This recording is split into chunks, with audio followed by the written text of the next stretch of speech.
Let's come to the point. Today's topic, inventory management.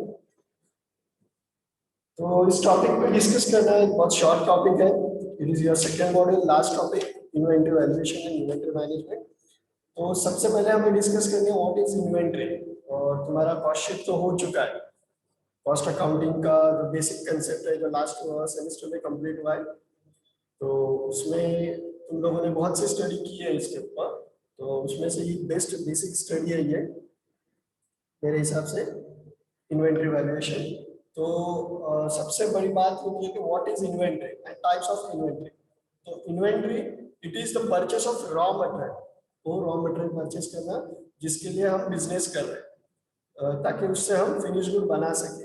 In short, अब basic concept है ये कि कहीं से भी रॉ मटेरियल मंगाए, उसको प्रोडक्शन प्रोसेस में डाले, देन वो प्रोसेस होकर आउटपुट बाहर आ रहा है और आउटपुट तैयार हो रहा है.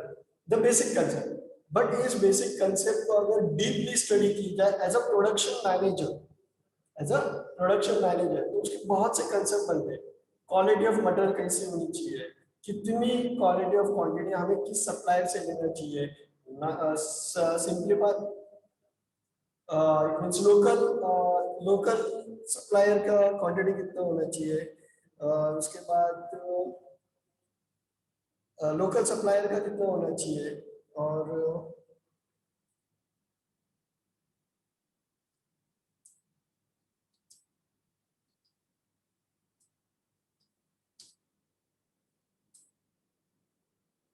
लोकल सप्लायर का कितना होना चाहिए, नॉन लोकल सप्लायर का कितना होना चाहिए, फ्रॉम अबाउट्स कितना हमें मंगाना है, इसके ऊपर हम डिस्कस करते हैं.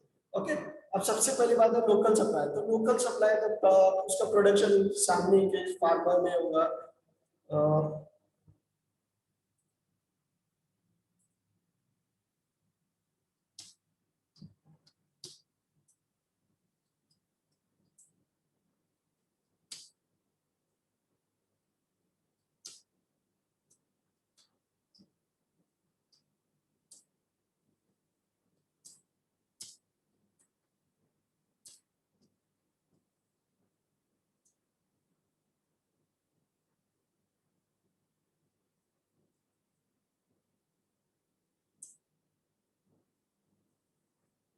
लोकल सप्लायर कितना देता है, नॉन लोकल सप्लायर कितना देता है, उसकी हम पूरी स्टडी कर रहे हैं. ओके. देन लोकल सप्लायर अगर सप्लाई करता है तो उसकी फार्मिंग लोकल एरिया में रहेगी. अबॉर्ड का रहेगा तो फॉर अबॉर्ड रहेगा, तो अबॉर्ड में जो एक्सपोर्ट चार्ज रहेगा एंड ऑल, उसका जो कितना रहेगा, क्या रहेगा, एंड उसके ऊपर हम डिस्कस करते रहते हैं. अब जब वो डिस्कस होती है तो हमें बहुत सी क्वालिटीज के ऊपर डिस्कस करना, कितना क्वालिटी का अबॉर्ड से मंगाए, कितना क्वालिटी का इंडिया में रखे, इंडिया से ले, एंड इंडिया में कौन से स्टेट से मंगाए एंड ऑल. अब जब पूरी डिस्कस हो रही है तो सबसे बड़ी बात रहती है कि सप्लाई की क्वांटिटी, उसका यूनिट क्वालिटी, कितने यूनिट कहाँ से मंगाए जा रहे हैं, और ऑन द बेस ये भी स्टडी करना जरूरी है. इफ यू आर नो कि सप्लाई, तो सप्लाई के लिए एक मैंने फ्रांस के स्टूडेंट को लास्ट सेम में बताया था कि सप्लाई की जो सिस्टम होती है उसमें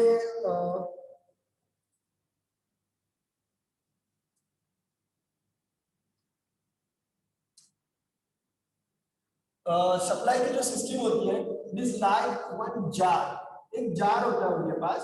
इस जार को लोग 4 डिपार्टमेंट में डिस्ट्रीब्यूट करते हैं. अब जिन लोगों ने इसकी स्टडी की है, it means order of quantity, तो उनको पता होगा ये रहता है मैक्सिमम लेवल, ये होता है री ऑर्डर लेवल. इसके बाद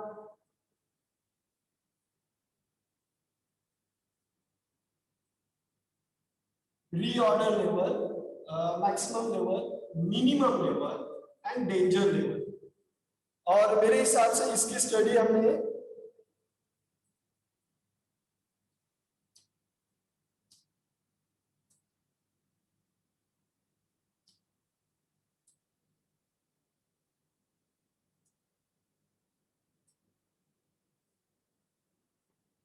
अब यहाँ पे जो रहता है, इस एंड तक ऑर्डर्स की जाती है और मटेरियल को फिल किया जाता है. कंप्लीट मटेरियल फिल किया जाता है. एंड फ्रॉम देयर मटेरियल जब यूज होता है तो मटेरियल नीचे के लेवल में जाता है और इस लेवल पे आता है, री ऑर्डर लेवल पे। उस टाइम पे रीऑर्डर लेवल पे, उस टाइम पे उसको क्या किया जाता है, फिर से ऑर्डर प्लेस की जाती है, ऑर्डर प्लेस की जाती है। अगर उस टाइम पे ऑर्डर प्लेस नहीं हुआ लेकिन मटेरियल तो यूज होता है तो डाउन डाउन जाएगा और मिनिमम लेवल होने तक वो ऑर्डर रिटर्न नहीं आ सकती है। और अगर ऑर्डर रिटर्न नहीं आई तो और डाउन चला जाएगा और वो डेंजर लेवल पे चला जाएगा। It is highly affected on the production, it is highly affected on production. अब क्या होगा, जैसे कि मैंने फर्स्ट मार्च को ऑर्डर किया और द ऑर्डर फर्स्ट मार्च को फुल किया, 5 मार्च तक मैं रीऑर्डर को आया, तो नेक्स्ट 5 डेज के अंदर मैं मिनिमम लेवल में आऊंगा यानी 10 मार्च को। और उसके बाद क्या होगा कि 10 मार्च से फिर अगर मैंने ऑर्डर प्लेस नहीं हुआ मुझे 10 मार्च तक तो फिर से ये फिल नहीं होगा और मैं 15 मार्च तक डेंजर लेवल पे आ सकता हूँ। और उसके बाद ऐसा हो सकता है कि ये danger level affected on me, danger level affected on me, मैं उसके और डाउन जाऊंगा और मटेरियल रॉ मटेरियल खत्म हो जाएगा। और खत्म हो गया तो क्या प्रॉफिट होगा, क्या होगा मेरे साथ कि प्रोडक्शन स्टॉप हो जाएगा, प्रोडक्शन स्टॉप हो जाएगा। दूसरा क्या होगा, प्रोडक्शन स्टॉप स्टॉप हो जाएगा, मैं लेबर को उनकी सैलरी नहीं दे पाऊंगा, ऑन टाइम प्रोडक्शन नहीं होगा, मेरा जो मार्केट कैप्चर है, सप्लाई है, सब रुक जाएगा। And all thing just because the management of inventory is not good by me, the management of inventory is not good by me. ये हुआ रॉ मटेरियल की स्टडी। इसके बाद अगर हम दूसरी मैनेजमेंट स्टडी करेंगे, the second inventory is WIP, work in progress.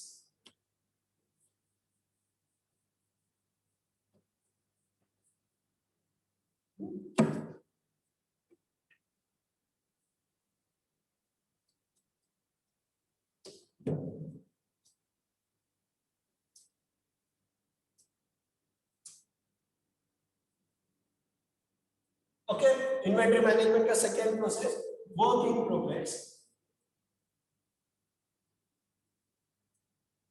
WIP। अब WIP की स्टडी करेंगे तो it means may be they are raw material and may be halfly use raw material. इनको क्या बोलेंगे हम, हाफली यूज रॉ मटेरियल। अब इनमें से रॉ मटेरियल का प्रिजर्वेशन तो मैंने अभी दिखा दिया, हाफली रॉ मटेरियल को 2 टाइप्स में प्रिजर्व किया जाता है। मे बी वो एक तो कूल प्लेस में रहेंगे या फिर उनको हॉट प्लेस में रखना पड़ेगा। It means at one temperature, और टेम्परेचर के रूम बनाने पड़ेंगे और उस रूम का प्रिजर्वेशन सिस्टम को चेक करना पड़ेगा, कहीं से लीकेज है क्या, गैस लीकेज हो रही है क्या, एंड ऑल, वहाँ फायर सेफ्टी कितना है एंड ऑल, फायर प्रोडक्शन कितना है, फायर इंश्योरेंस कितना है, all thing are must where there and then finish good को गोडाउन में रखा जाता है।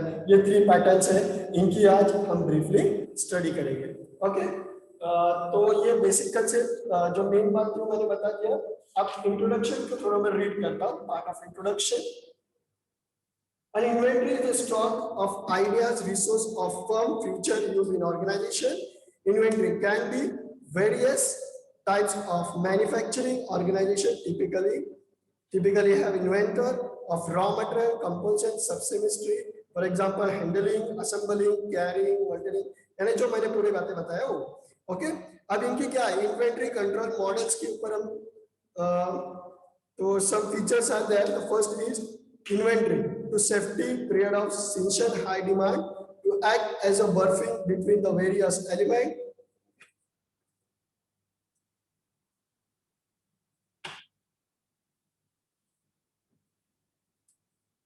To minimize the total cost order to the economic order quantity, to avoid the stock out, to product against presence. यानी हमें कौन-कौन सी inventory के related बातें याद रखनी है उसके ऊपर उसने डिस्कस किया है। The first is उसने बोला to provide, ऑब्जेक्टिव बोल रहा हूं मैं,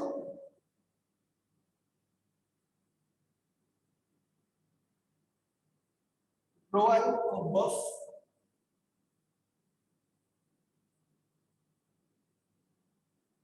buffer between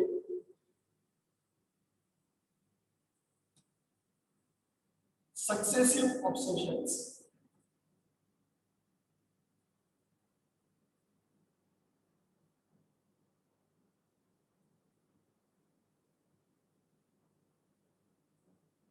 operation means cells.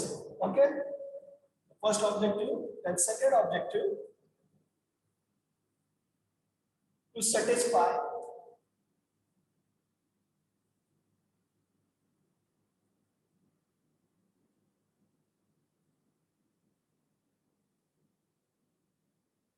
periods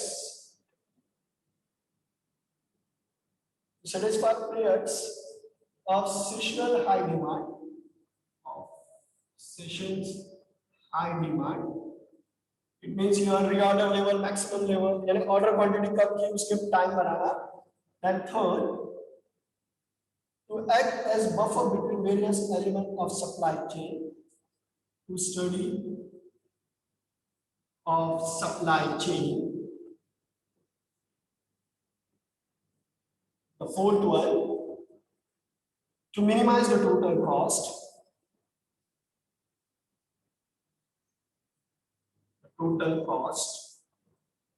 Obviously, that fifth one, to avoid stock, to avoid overstock.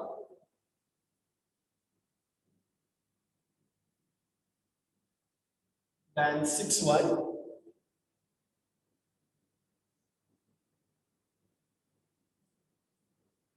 to save for high rating in future.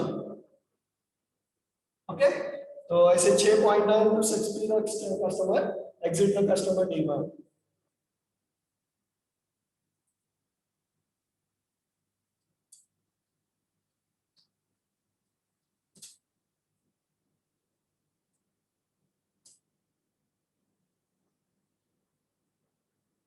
Okay तो पहली बात क्या देखो उसने बोला हुआ है provide a buffer between the successful operation.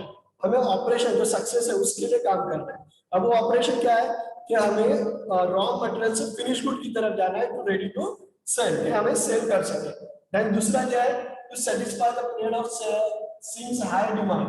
हमें कौन से पीरियड से सेटिस्फाई करना है जो डिमांड करनी है. अब वो डिमांड की क्या मैंने अभी जो डिमांड की जो सिस्टम है उस सिस्टम में सबसे बड़ी बात क्या है कि डिमांड की सबसे बड़ी बात क्या रहती है कि ऑन टाइम डिमांड होना चाहिए.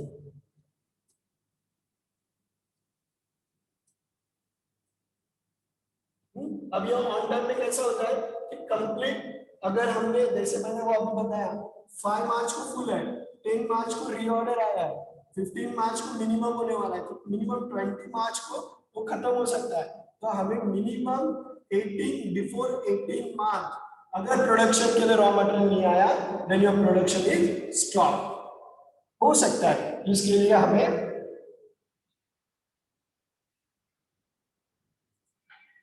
इसके लिए हमें बार बार ध्यान देना है कि ऑन टाइम रिटर्न हो सके to satisfy the period of same high to satisfy the to study the supply chain.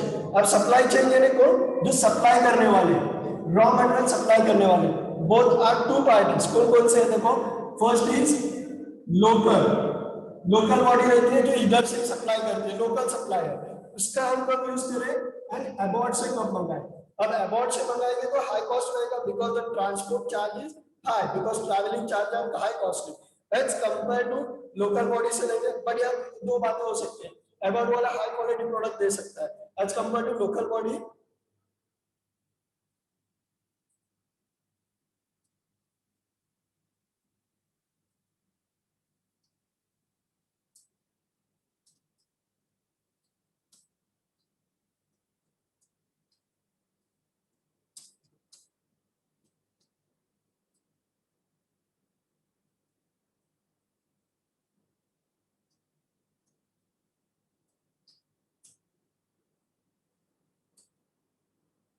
Local. But aboard वाला जो हमें क्या दे सकता है फ्रॉम फॉरेन गुड्स वाला कि हमें हाई कॉस्ट दे सकता है। इससे क्या इफेक्ट होगा कि मटेरियल हैंडलिंग कॉस्ट बढ़ेगा, मटेरियल की प्रोसेसिंग बढ़ेगी और जो हाई रेट हो जाएगा और हमारे कॉस्ट हाई कॉस्ट हो जाएगी।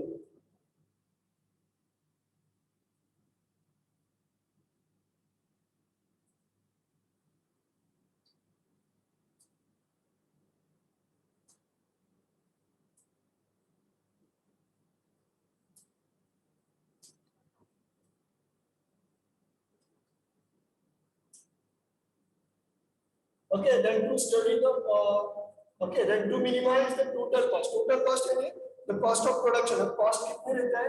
चार type of cost रहते हैं. First prime cost, then work cost, उसके बाद factory work cost, फिर office and administration cost, या फिर हम कर सकते हैं cost of production, then total cost. अब यहाँ क्या होता है, ये प्राइमरी लेवल पे सिर्फ रॉ मटेरियल का और प्रोडक्शन की बात करता है, देन इसके ऊपर फैक्ट्री इफेक्ट होते हैं और यहाँ क्या होता है ऑफिशियल इफेक्ट होते हैं, and total cost selling cost, sale में कितना खर्चा होगा वो।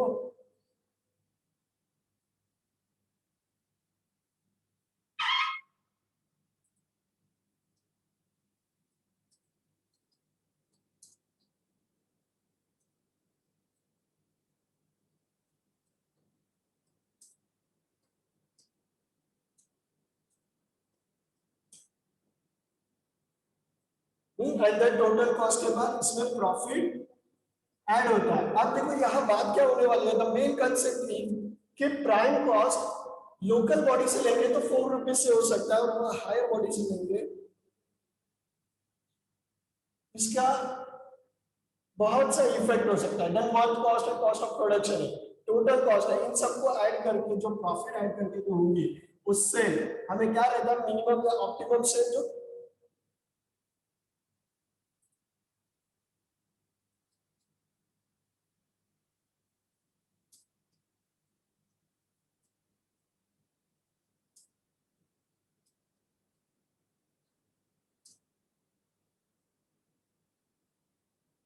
ओके। अब ये जो सेल है, इसका इफेक्ट क्या है देखो कि सेल हाई कॉस्ट हो सकता है